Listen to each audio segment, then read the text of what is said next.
number of years ago, I lived in Alabama, and my wife and I had wills drawn up there.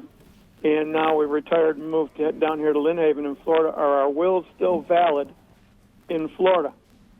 Rick, that's a great question. The answer is technically yes, but they do need to be updated. So Doug, why don't you talk about some of the parameters that somebody has to have for a valid will in the state of Florida? And I say yes, I may have said that too quick, Rick, because there's some self-proving declarations that are here in Florida that were not available in Alabama, depending on when you had them done. So let's just talk about Florida wills, trust, and healthcare surrogates, power of attorneys. Give Rick a little bit of advice on that. And that's something that you do, Doug. Well, yes. That's something my firm definitely does. I'm sort of 0 for 2 in terms of not knowing anything about the drug question you eloquently answered earlier.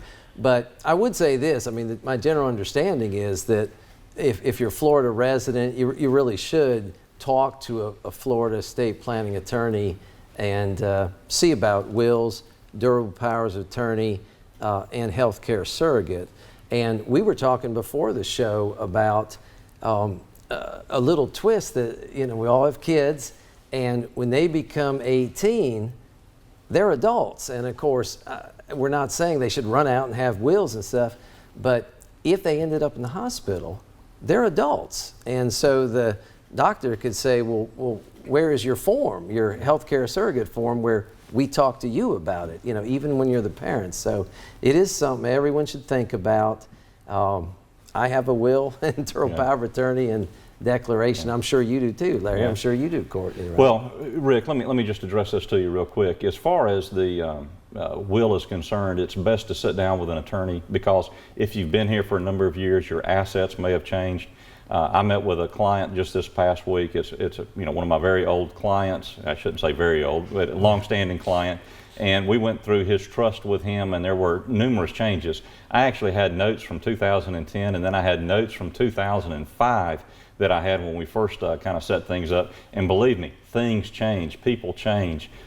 There's some people that have passed away, there's some people that have been moved out of his life. All of the assets have been reshuffled and changed. So it's best to sit down and talk with a lawyer, get everything up to date. And more importantly, there's 2 items that you would need to do that have to be in Florida. The Florida Power of Attorney and the Florida Healthcare Surrogate. And why is that important? Because when you go to the bank to use an Alabama Power of Attorney, they're going to say, oh, it's no good because you're in the state of Florida.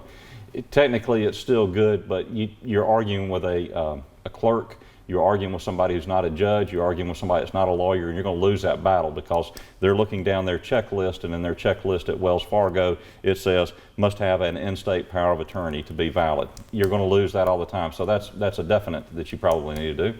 And the second thing, the healthcare surrogate kind of works the same way.